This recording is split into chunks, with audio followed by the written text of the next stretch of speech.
뿐만 아니라 마지막 남긴 말이 참으로 귀중하기 때문에 자손들은 그 말씀을 지키려고 노력을 합니다. 이게 유언입니다.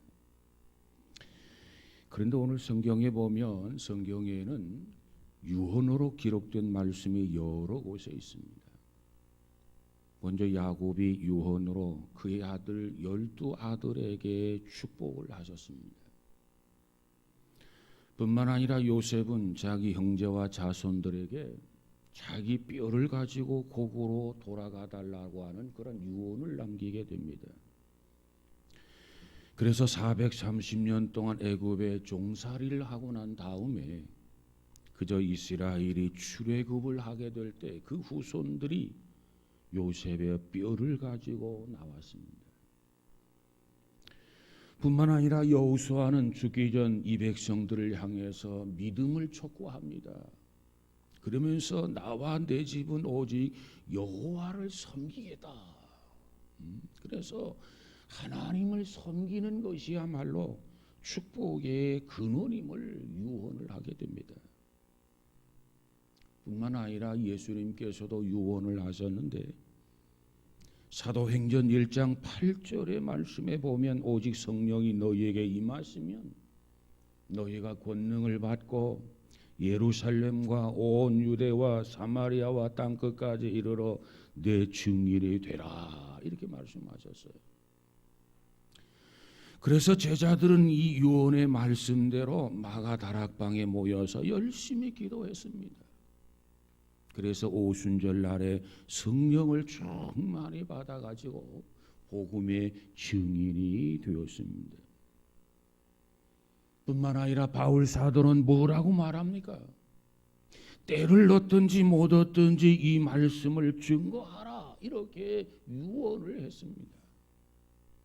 우리는 이와 같은 유언을 지켜서 이 땅의 말씀을 증거하는 주님의 자녀요 그리스도의 제자요 성도다운 성도가 되어야 될 줄로 믿습니다. 오늘 본문의 내용이 무엇입니까? 오늘 본문의 내용은 다윗 왕의 유언입니다. 그가 죽음을 앞에 놓고 그의 아들 어린 아들 솔로몬에게 남기신 마지막 말씀이 오늘 본문의 내용입니다.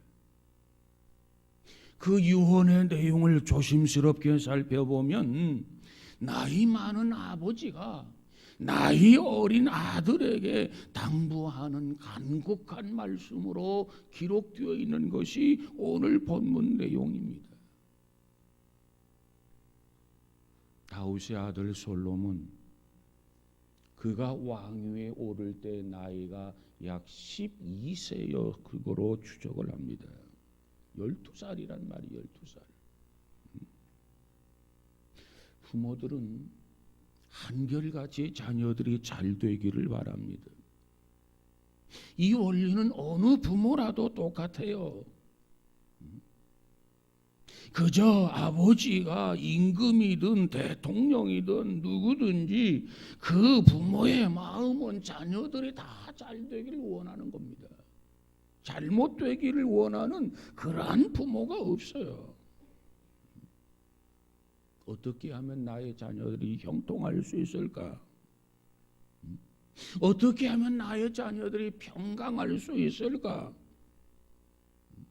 나의 자녀들이 문제가 없기를 기대하고 바라는 것이 부모의 마음이 아니겠습니까? 그래서 80세 되는 아버지가 60세 되는 아들이 외출을 하게 될 때 얘야 길 조심하거라 이렇게 말한다고 하지 않습니까?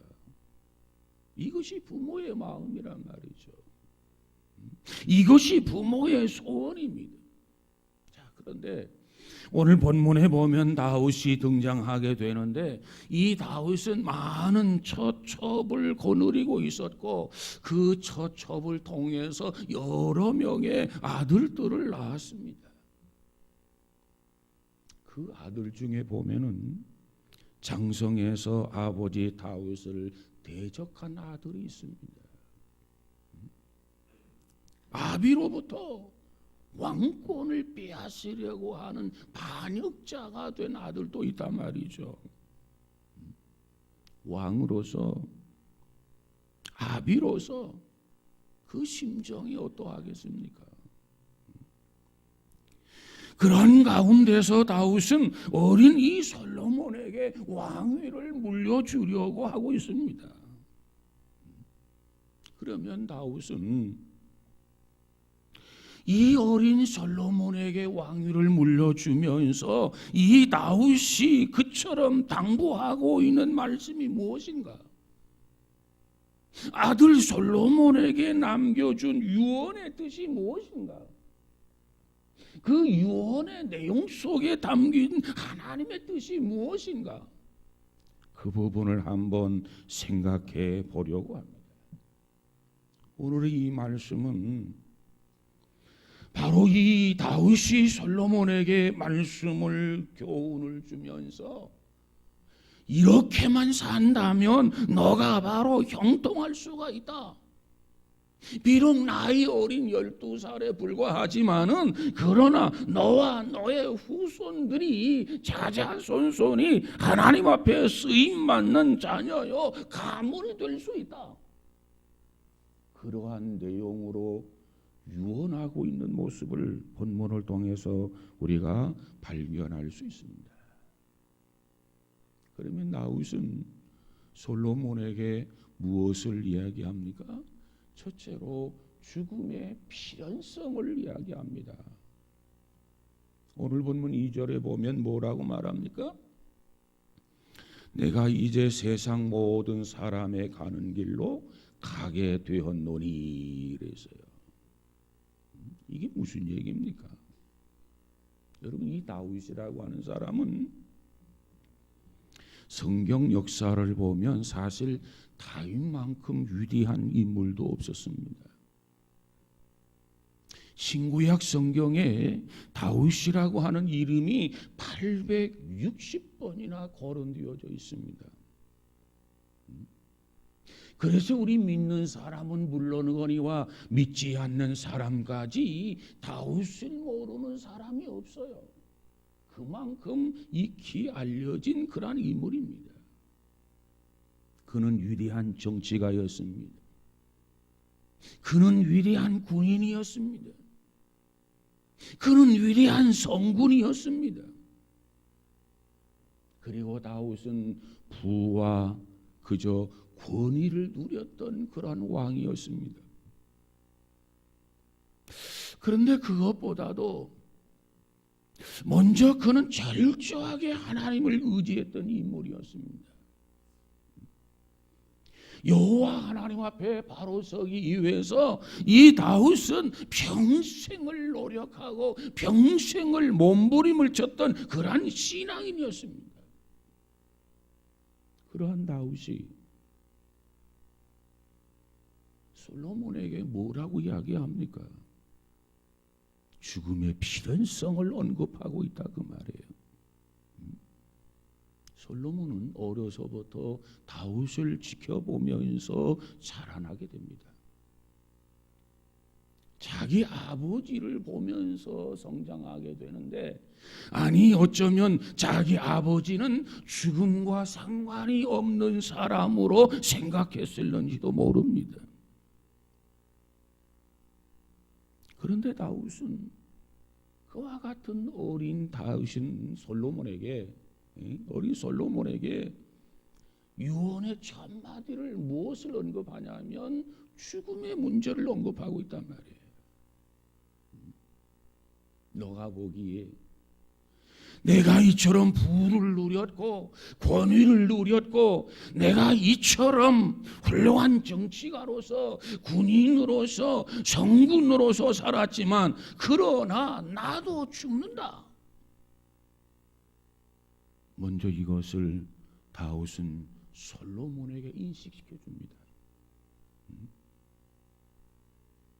여러분, 우리 사람은 모두가 죽습니다. 죽지 않는 사람이 누가 있겠습니까? 우리 사람이라고 하는 것은 하나님께서 보내주셔서 부모님을 통해서 세상에 태어나게 됩니다. 그래서 각양각색의 모양으로 살다가 노쇠하게 된다면 죽어요. 육신은 흙으로 돌아가고 우리의 영혼은 하나님께로 돌아간다고 하는 사실을 언급하고 있는 겁니다. 세상 모든 사람이 가는 길이다. 온 땅의 길이다. 이렇게도 번역이 가능합니다.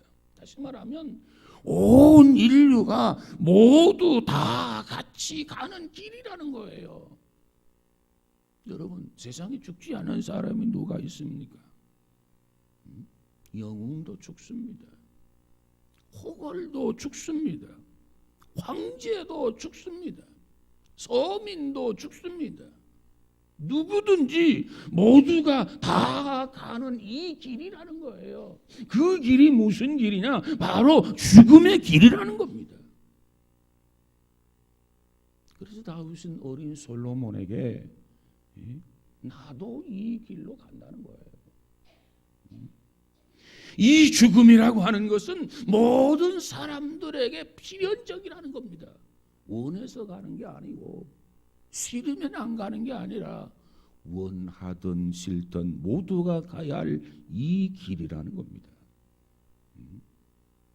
다윗은 임종을 앞두고 새삼스럽게 왜 죽음을 언급했을까요? 인간에게 있어서 제일 빠지기 쉬운 유혹이 탐욕이라는 겁니다. 탐욕. 그런데 이 탐욕을 극복할 수 있는 비결, 이 탐욕을 멀리하는 최고의 비결이 있는데 그 비결은 뭐냐? 나는 죽는다는 거예요. 죽는다. 그것을 늘 염두에 두고 산다고 한다면 탐욕을 극복하고 탐욕을 이겨낼 수 있다는 거예요. 그렇습니다. 우리 모두에게는 다 죽음이 있어요. 죽음에는 순서가 없어요. 히브리서 기자는 히브리서 9장 27절에서 말하기를 한 번 죽는 것이 사람에게 있어서 정하신 것이다. 누가 정했습니까? 조물주 하나님이 정하셨어요. 하나님이 정하신 이것을 깨트릴 사람이 없어요. 누가 깨트리겠습니까? 그런데 그 후에는 심판이 있으리라 이렇게 기록하고 있습니다. 그런데 사람들은 죽음을 싫어해요. 죽음을 마다해요. 왜 죽음을 싫어합니까? 왜 죽음을 두려워합니까? 그 이유가 무엇입니까? 그 이유는 바로 죄 때문입니다. 죄 문제를 해결하지 못했기 때문에 죽음을 무서워하고 죽음을 겁내고 죽음을 싫어하는 것 아니겠습니까? 죄 문제를 해결하지 못했기 때문에 죽음 앞에서 벌벌 떠는 것 아니냐 그 말이에요. 그런데 저와 여러분은 어떻습니까?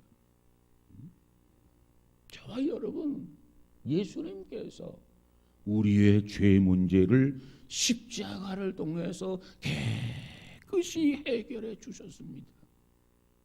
이것을 굳게 믿는 것이 믿음이에요. 나를 위해서 예수님이 십자가를 지고 죽으신 거예요. 그리고 사흘 만에 부활하신 겁니다. 이 죽음과 부활, 이것이 복음의 가장 중요한 핵심이 아니겠습니까? 누구를 위한 죽음이요? 누구를 위한 부활입니까?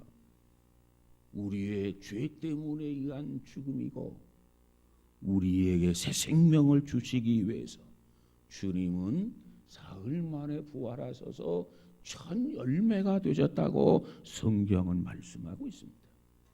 이것을 믿는 거예요. 이것을 받아들이는 거예요. 주님 안에서 내가 죽고 주님 안에서 내가 살았다고 믿고 고백하는 것이 신앙생활 아닙니까?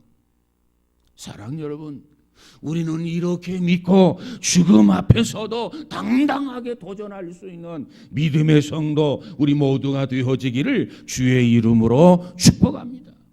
죽음을 극복하는 비결이 이거란 말이에요.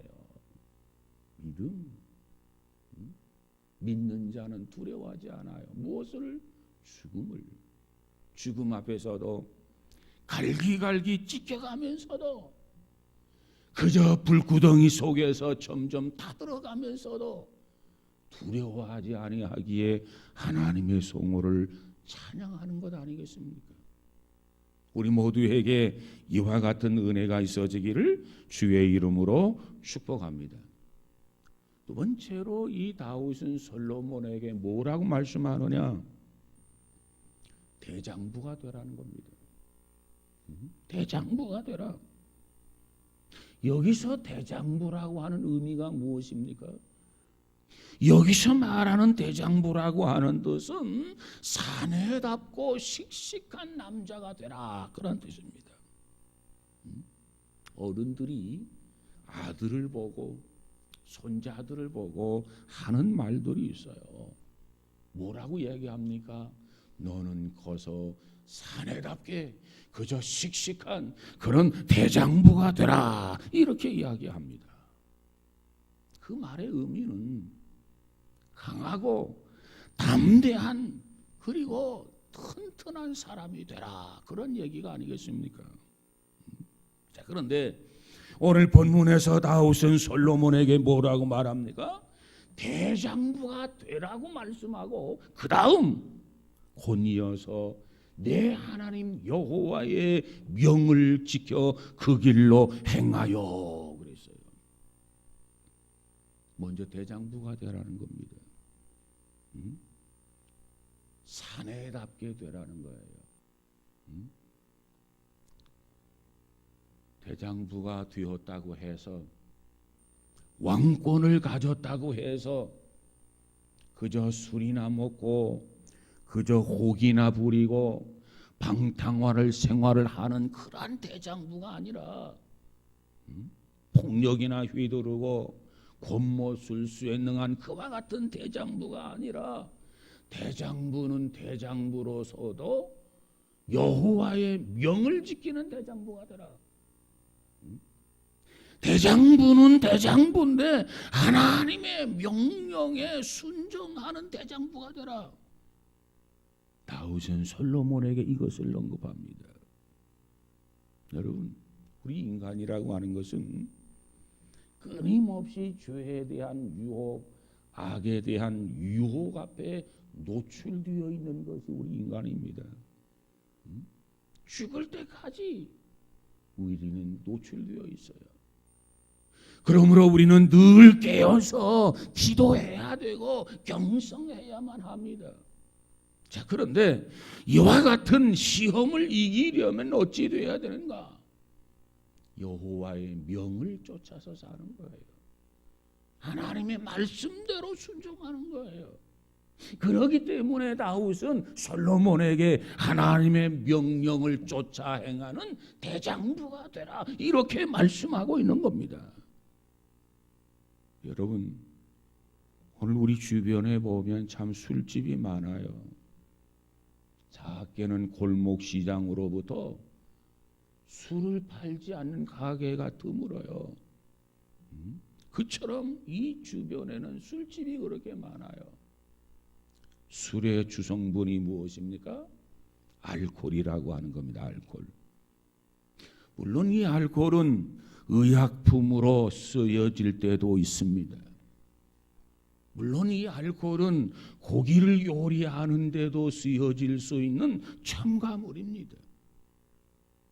물론 이 알코올은 기름기가 많은 서양 음식을 먹을 때 그저 음식을 먹기 위해서 포도주를 조금씩 마시는 것도 종종 보았습니다. 이렇게 술은 선의의 도구로 쓰이기도 합니다만 이 마귀라고 하는 존재는 이 술을 이용해서 사람을 실패하게 만들고 가정을 파괴하고 사회를 파괴한다고 하는 거예요. 그런데 부끄럽게도 우리 한국은 술을 마시는데 세계 제1위라고 하는 겁니다. 우리의 인식 속에는 어떤 인식이 있느냐? 술을 먹어도 많이 마셔야 대장부라고 하는 그릇된 인식이 있어요. 이것은 크나큰 착각입니다. 이건 잘못된 생각이란 말이에요. 여러분, 우리 한간에 이런 말들이 있어요. 물에 빠져 죽는 사람보다도 술에 빠져 죽은 사람이 더 많다.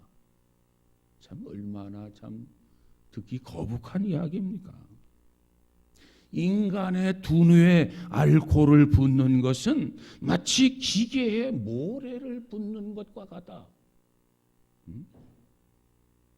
앞문으로 술이 들어오면 뒷문으로 지혜가 달아난다.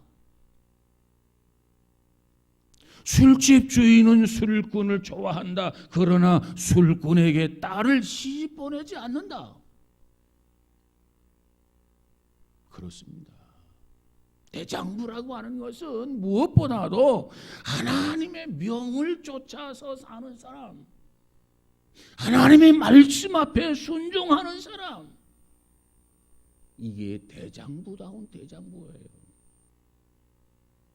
이 사람은 믿을 수 있어요. 이 사람은 신용이 있어요. 이 사람이야말로 진정한 경건한 사람입니다. 여러분, 다윗이 어른 솔로몬에게 말하기를 죽음의 필연성을 언급하면서 너는 이 땅에 살아가면서 여호와의 명을 쫓아서 살아가는 대장부다운 대장부가 되라. 이것이 솔로몬에게 남긴 말씀이에요. 그 다음에 세 번째로 이 다윗이 솔로몬에게 무슨 얘기를 합니까? 여호와의 법을 지키고 행하라 라고 하는 겁니다. 이 다윗이 어린 아들 솔로몬에게 하는 유언의 순서를 보면 인간은 어디서 왔으며 어디로 갈 것인가에 대해서 죽음의 필연성을 먼저 언급을 했습니다. 그리고 왕으로서가 아닌 한 인간으로서 하나님의 자녀로서 어떻게 살 것인가, 그걸 말해주고 있습니다.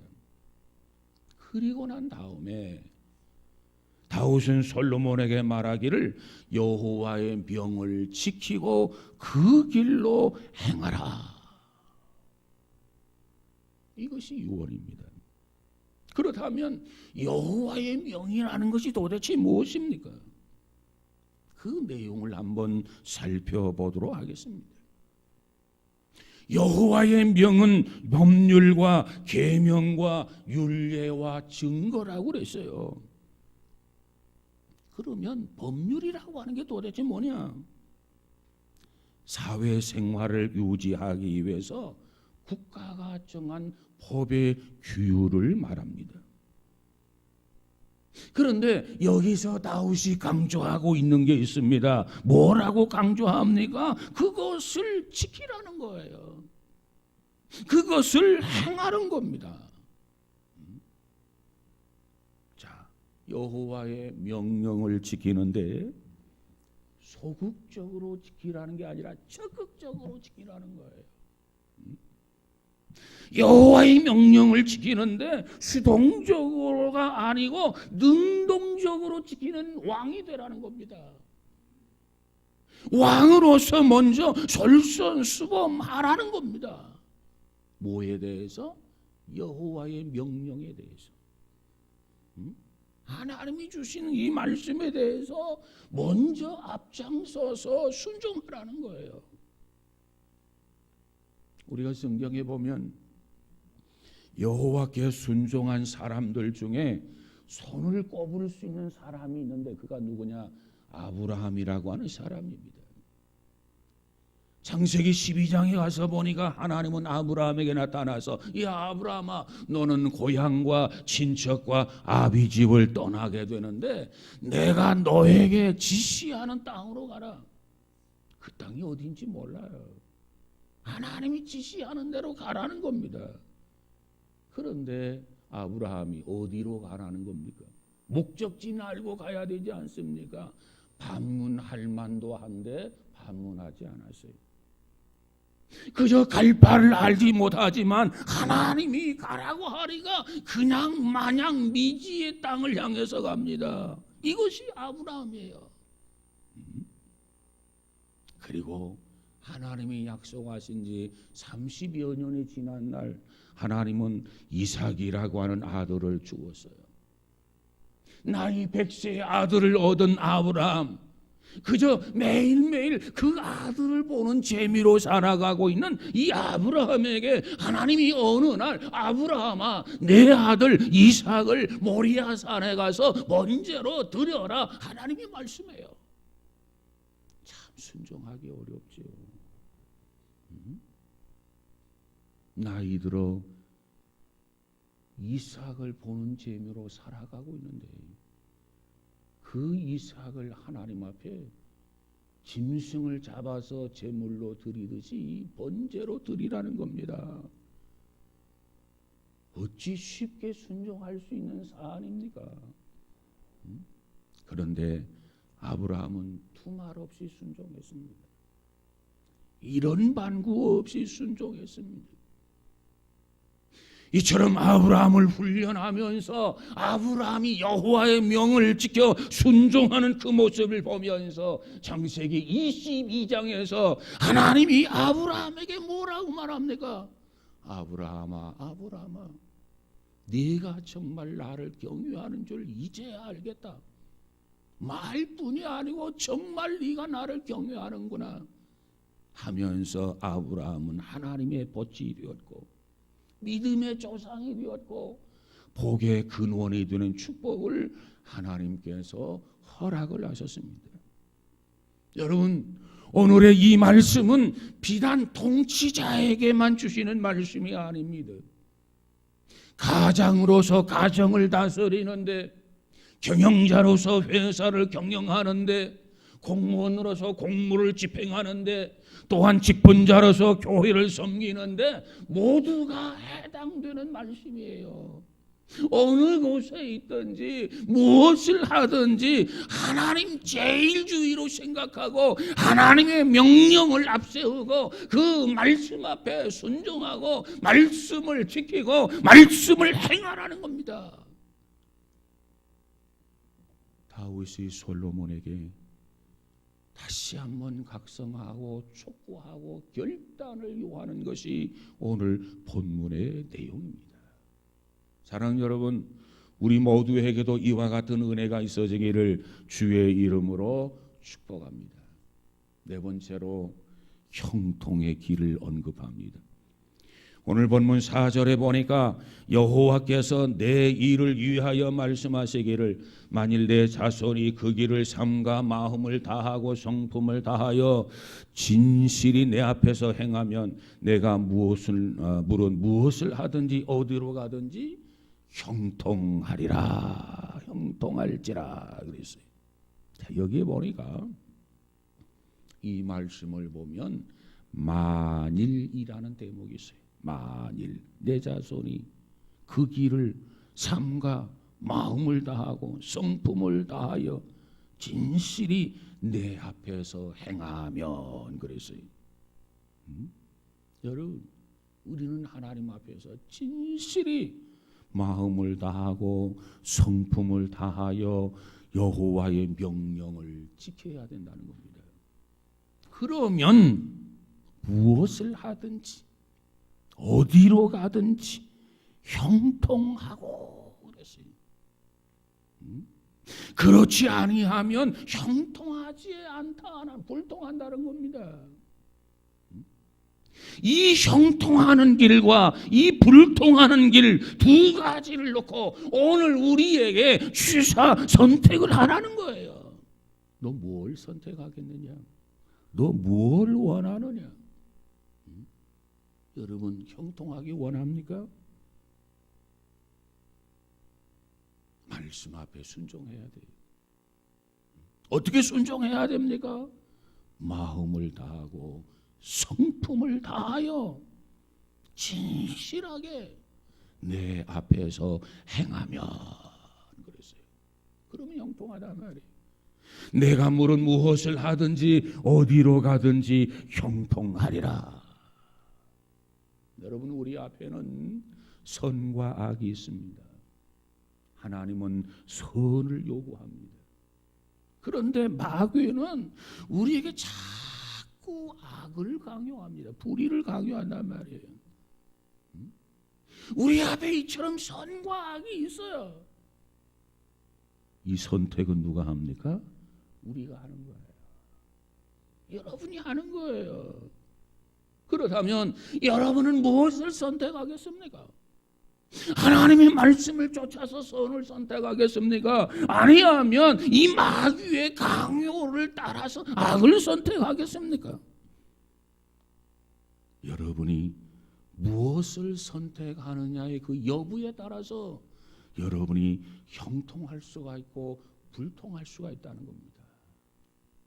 여러분 이제부터는 우리는 불통의 길을 선택하는 것이 아니라 이제는 형통의 길을 선택해야 되지 않겠습니까? 그래서 이제 다윗은 눈을 감으면서 어린 솔로몬에게 너는 형통의 길을 선택하라는 거예요. 마음을 다하고 성품을 다하고 진실하게 하나님 앞에서 바르게 행하라는 겁니다. 그러면 하나님은 내 편에 되어서 내가 어디로 가든지 내가 무엇을 하든지 너 나이가 많고 적음이 문제가 아니라 내가 너로 하여금 형통하게 해주겠다. 이 하나님의 말씀으로 다윗이 솔로몬에게 유언하는 것을 발견할 수 있습니다. 사랑하는 여러분, 저와 여러분에게도 형통과 불통 속에서도 형통을 선택할 수 있는 믿음의 결단이 있어지기를 주의 이름으로 축복합니다. 세 번째로 여호와의 법에 따른 세 사람을 논합니다. 세 사람. 먼저 5절에 보니까 요압이 등장하게 되는데 요압은 누구냐? 다윗의 충신으로 훌륭한 장군이었습니다. 그런데 그가 겸손하지 못하고 법을 어기고 태평시대에 두 사람을 죽이게 됩니다. 먼저 반란을 일으켰던 다윗의 아들 압살롬을 죽였습니다. 다윗이 비록 자기를 향해서 반란을 꾀했지만은 압살롬을 죽이지 말라고 신신당부를 했어요. 그런데 요압 장군이 지나치게 월권을 해서 그 압살롬을 죽이고 말았습니다. 이처럼 요압은 하나님의 법을 어겼고 왕권에 대해서 불복한 장군입니다. 두 번째로 시므이를 죽였습니다.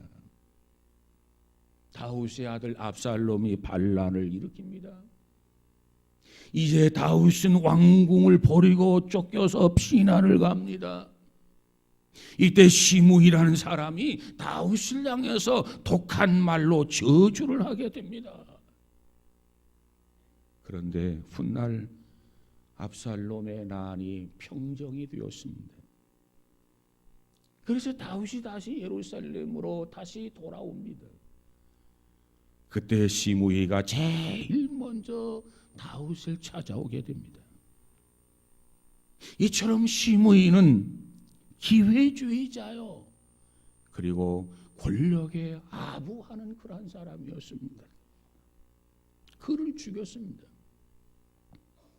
그 다음에 7절에 가서 보면 또 다른 한 사람 종류는 바실레의 아들들이라고 그랬습니다. 이들은 다윗에 의해서 압살롬이 쫓겨날 때에 그를 다윗을 도와준 그러한 사람들이었습니다. 그래서 이 세 사람 종류에 대해서 다윗이 뭐라고 유언을 합니까? 태평시대에 살인을 했고 자기 아들을 죽였던 요압, 기회주의자와 그리고 아부의 일삼던 그런 시무에 대해서는 백발로 평안히 음부에 내려가지 못하게 하라. 그러나 바실레의 아들들은 내 상에서 먹는 자 중에 함께 참여하게 하라. 이렇게 이야기합니다. 그러니까 여호와의 법에 의해서 처벌을 했고 바실레의 아들들은 축복을 주었다는 겁니다. 하나님의 축복은 많이 심으면 많이 거둡니다. 이게 하나님의 축복이에요. 그래서 성경은 말하기를 주는 자가 받는 자보다 복이 있다 그랬어요. 이제 다윗은 이제 지도자가 될 솔로몬에게 이렇게 가르쳐 줍니다. 이렇게 교훈합니다. 이렇게 유언합니다. 특별히 갈라디아서 6장 7절 8절 9절에 가서 보니까 하나님은 만물이 여김을 받지 아니하시나니 사람이 무엇으로 심든지 그대로 거두리라. 자기의 육체를 위하여 심는 자는 육체로부터 썩어진 것을 거두고 성령을 위하여 심는 자는 성령으로부터 영생을 거두리라.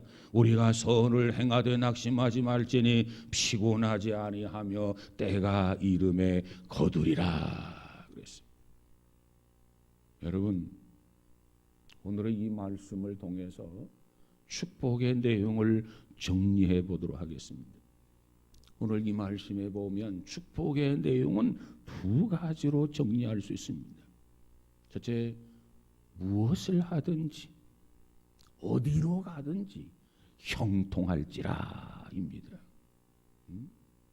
여호와의 명을 지키고 그 길로 행하면 어느 장소에서 어떠한 일을 하든지 만사가 형통하다는 거예요. 이것이 하나님이 주시는 말씀이고 하나님이 주시는 언약입니다. 우리는 이 말씀을 믿고 이 말씀대로 순종하며 살아야 돼요. 우리가 하는 일 가운데는 크게 두 가지로 나눌 수가 있어요. 하나는 영적인 일과 또 하나는 육적인 일입니다. 이 영적인 일도 잘 되고 육적인 일도 잘 된다고 하는 것은 이건 참 엄청난 축복의 말씀이 아니겠습니까? 여러분, 오늘 우리가 어떻게 하면 영적인 일이 잘 되고 육적인 일이 잘 될 수 있습니까? 그것은 바로 하나님의 명에 순종하라는 겁니다. 하나님의 말씀을 쫓아서 살라는 겁니다. 하나님이 말씀하신 대로 그대로 적극적으로 행하라는 겁니다. 하나님을 섬기는 일, 직장의 일, 가정의 일, 사업장의 일, 어느 곳에서든지 하나님의 명령을 지킬 때 형통하게 된다. 어느 곳에 있든지 하나님의 명령대로 순종하라는 겁니다. 사랑하는 여러분, 왕위에 오를 사람은 어떤 사람입니까? 믿음과 지혜와 용기를 겸비한 사람. 이 사람에게 하나님은 축복해 주십니다. 이러한 사람, 그러한 자손들에게 왕위가 이어지게 된다는 말입니다. 세계 역사를 보면 왕위를 둘러싼 모략, 음모가 끊임없이 있었고 비극을 만들었으며 때로는 전쟁을 불사하기도 했습니다. 그러나 여호와가 주신 명을 쫓아서 살면 하나님께서 왕위에 오를 인물로 이렇게 양육해 준다는 겁니다. 그래서 그 왕조를 지켜주신다는 거예요. 그래서 그 왕조가 끊어지지 아니하고 계속해서 이어지는 축복을 주시겠다는 겁니다. 얼마나 귀한 은혜요, 얼마나 귀한 축복입니까? 그런데 왕의 자리만 그렇지 않습니다. 우리의 가정들, 우리의 자녀들이 훌륭한 자녀로 계속 양육되어지고 자자손손 정말 하나님 앞에 사랑받고 축복받는 가문이 된다면 얼마나 좋겠습니까? 어떻게 하면 그렇게 됩니까? 하나님의 말씀 앞에 순종하는 가문이 되어야 돼요. 하나님의 말씀 앞에 순종하는 가정이 되어야 됩니다. 그러면 하나님이 그처럼 인도해 주시고 하나님이 그처럼 축복해 주시고 하나님이 그처럼 귀한 제목으로 양육해 주신다는 약속이에요. 약속. 이제 말씀을 정리합니다. 지금 말로 정리하면 이런 이야기입니다. 예수를 잘 믿어라. 그리해야 너도 복을 받고 내 자손도 큰 복을 받는다 그 말이에요. 여러분, 우리가 어떻게 하면 바로 우리의 자손들에게 이 교훈을 줄 수 있습니까? 어떻게 하면 우리 자손들이 이처럼 축복을 받게 할 수 있습니까? 그것은 바로 하나님의 말씀을 물려주고 그 말씀 앞에 순종하도록 하는 겁니다. 저와 여러분에게 이와 같은 은혜가 있어지기를 주의 이름으로 축복합니다. 사랑하는 자여, 네 영혼이 잘됨과 같이 영혼이 잘 되어야 돼요.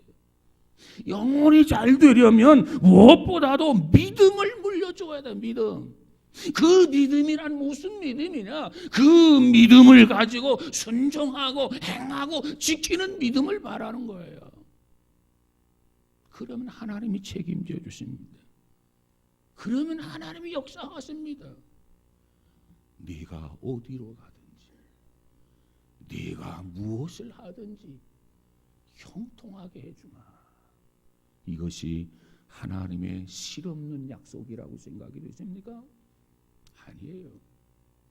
하나님은 분명히 지금까지도 그 말씀과 그 약속을 이행하고 있는 하나님이 아니십니까? 역사가 증명하고 있단 말이에요. 사랑하는 여러분, 이제 금년 이제 한 해가 저물어 갑니다. 금년 한 해 동안 여러분 어떻게 살아오셨습니까? 형통하는 삶을 사셨습니까? 불통의 삶을 사셨습니까? 선을 행하면서 사셨습니까? 악을 행하면서 사셨습니까?